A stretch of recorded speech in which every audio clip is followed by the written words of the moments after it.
And then what's been your involvement with the Pistons and contact with the Pistons? Well, first of all, I've just been trying to, work as hard as I can every day. Me and my agent are kind of keeping, team workouts kind of in-house, just, kind of between us. But for sure, I just been getting in the gym, every day, just trying to be as best as I can, trying to get better every day. And that's kind of just been the focus for now.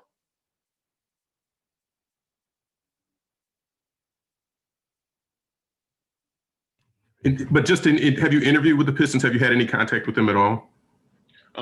That's kind of still, like I was saying, kind of up to my agent. Yeah. I got you. I appreciate it. No problem. Alder, you can take the next question. Hi, Patrick. I've spoken to Coach Leonard a couple of months ago, and he said you work on your defense when you went to FSU. So what other parts of your game did you work out during this whole pre-draft process? Just everything, really. Just from NBA schemes to terminology to get my shot off quicker, get into the pot quicker, and then to my pocket quicker, and then for sure just being able to do everything. I think I've kind of marketed myself as being a guy that could do everything. So just making sure that everything is tightened up. My offensive game is tightened up, but then also staying on top of my defensive game. Trying to guard the best people that come in the gym each and every time. So just been sharpening everything, I would say. Thank you. Thank you. Jason Anderson. Hi, Patrick. Good to see you, buddy. I won't ask you if you've met or spoken with the Kings, but can you talk about their situation, how you see that, and how you would potentially fit there with that group? I think, for sure, just the type of player that I am, I just want to come in and just contribute, whether that's the Kings or any team. I think the way I play, I can fit into many systems, and then the mindset that I have coming in is not to come in and be entitled to anything. It's just to come in and work my way up. So just come in and do whatever I can to help that organization. So for the most part, that's just been the focus, being able to come in and contribute in any way I can. Okay, thank you. Wayne Rankin. Thank you, sir. Appreciate it. Patrick, I wanted to ask you about your teammate, Devin Vassell. What made him the player he was in college, and how do you see him making the transition to the next level? Oh, man, Devin can do anything. He can do anything. His transition, for all rookies, is going to be tough at first. For one, we're coming into the NBA, and then secondly, just the way that we're coming in. It's kind of a rush, honestly. But the way he works, he works relentlessly. Probably one of the hardest workers I've ever played with, ever seen. So honestly, I have no doubt that his transition is going to be successful. I have no doubt that he's going to be successful just because, for one, he's so talented on the court, and then off the court, he's just a great guy, and he's willing to work. So, when you're willing to work, everything will work itself out. So, no doubt. Thank you, sir. Good luck in the draft. Thank you. Ferdinand Rivera from Puerto Rico. Hello, Patrick from Puerto Rico. As an NBA player, what would you like to achieve besides winning a championship? I would just say being successful, just being able to help the team. That I would say. I'm not really coming in looking for any accolades or rookie of the year or things like that, but just to come in and contribute and just take care of my part and do my role, whatever that role may be. And I know that if I do that role, like I can, to the best of my ability, then the accolades and things like that will end up coming and taking care of themselves. So For sure, championships. For sure, I want to win championships, and I want to be able to contribute and leave my mark on any organization that I join. But for sure, I would just say coming in and contributing and doing the little things, and then everything, the big things will take care of themselves. Lastly, how do you think you will fit with the Detroit Pistons if they picked you? Kind of like I was saying earlier, I think I can fit in any situation, just from my skill set to the positions that I can play, kind of 1 through 4, 1 through 5 in today's NBA. So I think I can really fit in any system and just come in and contribute, whether it's defensively, offensively, in any way I can. Just use my talents, use my skills to contribute and help any organization win. Thank you. Thanks. Mike Vorkanoff?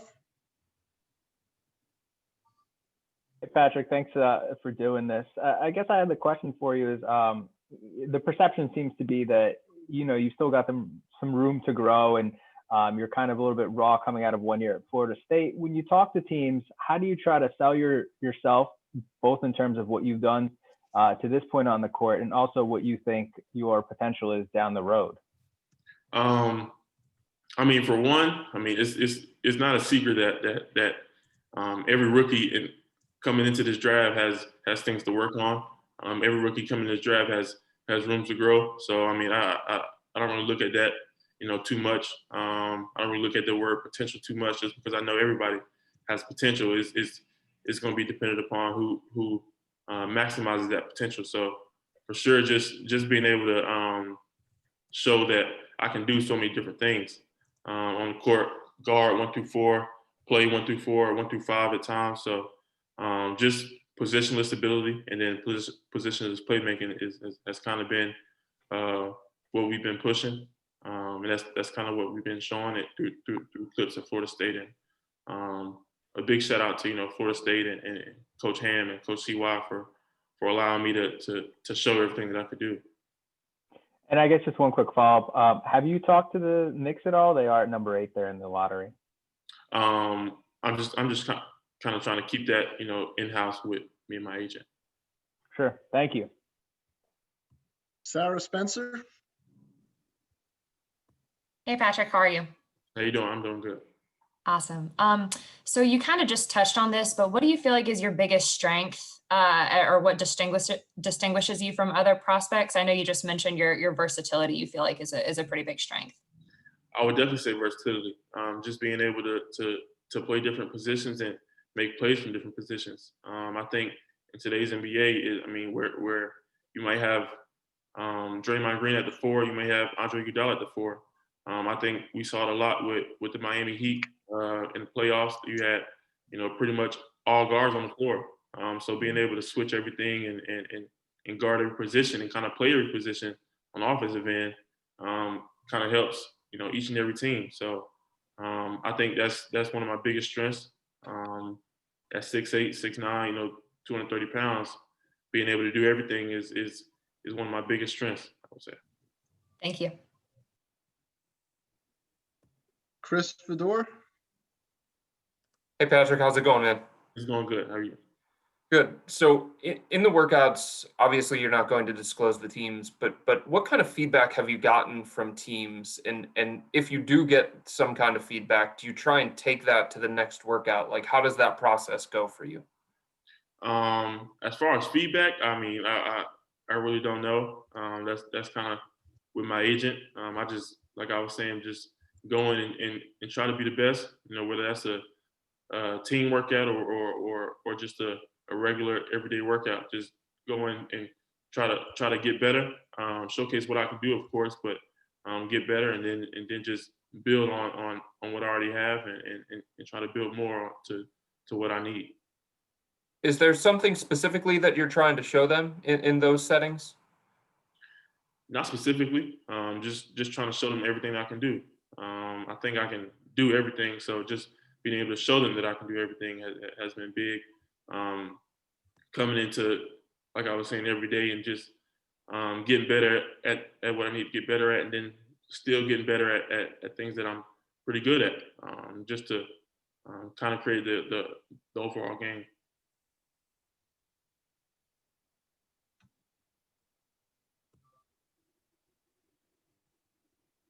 Rob Schaefer. Sorry, my question got asked. I meant to put my hand down. Sorry. Okay. Justin Quinn. Hi, Patrick. I've seen you've been mocked to the Boston Celtics before your stock took a big surge.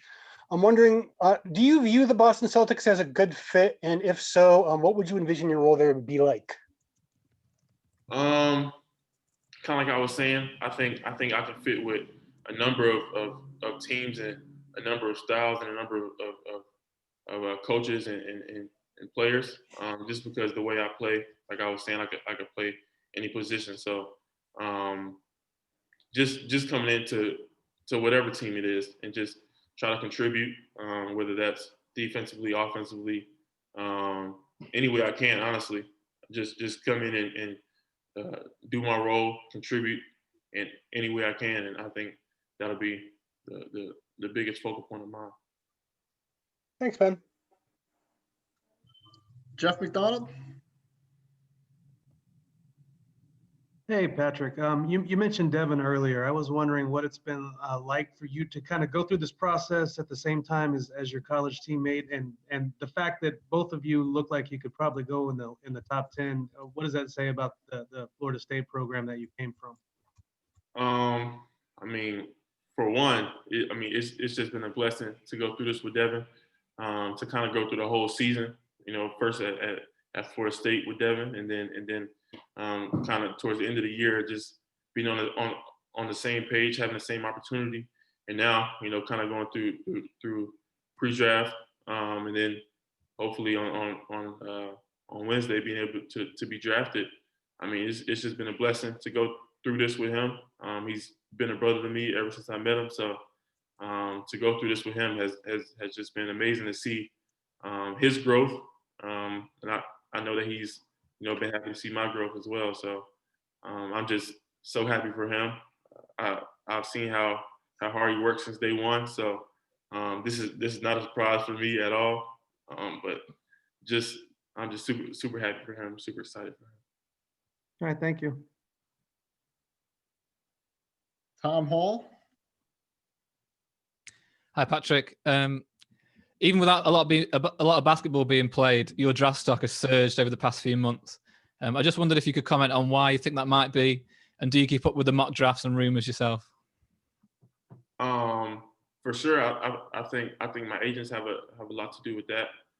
Just talking to teams and pushing me. You know what I'm saying. Just being able to show teams what I can do, and then, of course, teams, watching film and being able to take a chance on me. So I definitely appreciate the teams for one, and then also my agents. And as far as mock drafts and things like that, I really have not looked at one mock draft list at all. I'm really just not even worried about it. Like I was saying, I'm really just focused on getting better each and every day, and then everything else will take care of itself. And then. Thanks. Jared Weiss. I have time for two more.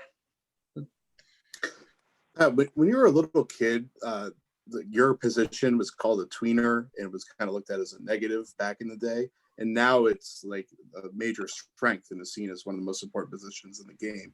So as you were coming up as a player, who did you look at as role models? How did you want to shape your game, and how did they kind of come into the player that you are now? When I was little, I mean, well, all the way up until now, I just try to do what I can. I don't really look at too many guys. I mean, for sure, I watch film on the big wings in the league, Kawhi Leonard and LeBron James and Jason Tatum, Jaylen Brown, and the big wings in the league who play multiple positions. But I mean, just coming up, it was never. I'm trying to be like someone.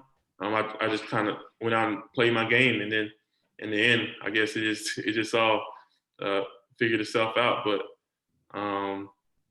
I never really was focused on what people said about me as far as being a tweener. I think the name that you said was. So just being myself and playing my game.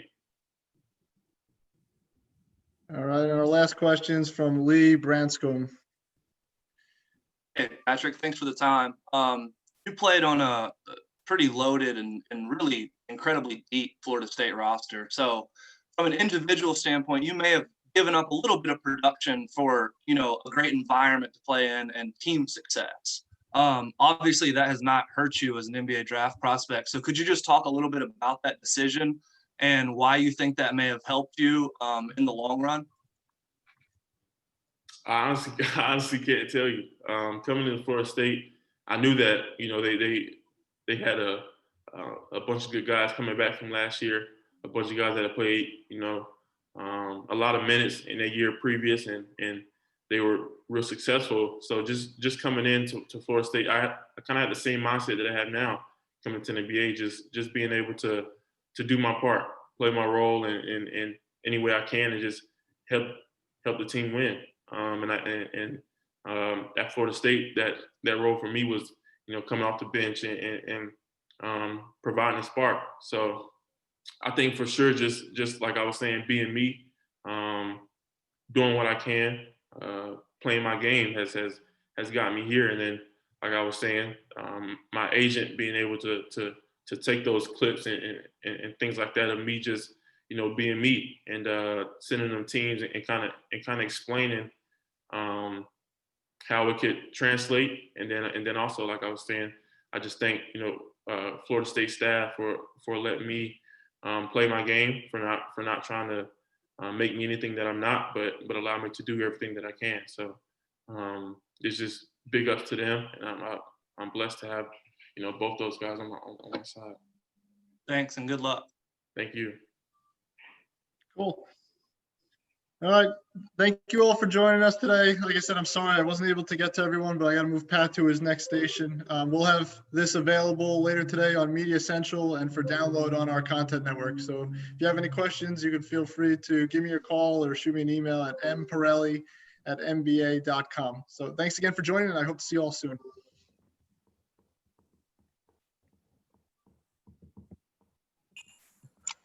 What's up, guys? Thank you, Patrick. Good luck. Thank you. All right. What's up, guys? I'm just waiting for the rest of the room to clear out here. We should be good. All right, cool. Sean. Okay. All right. Billy, you want me to make you the co-host? Sure.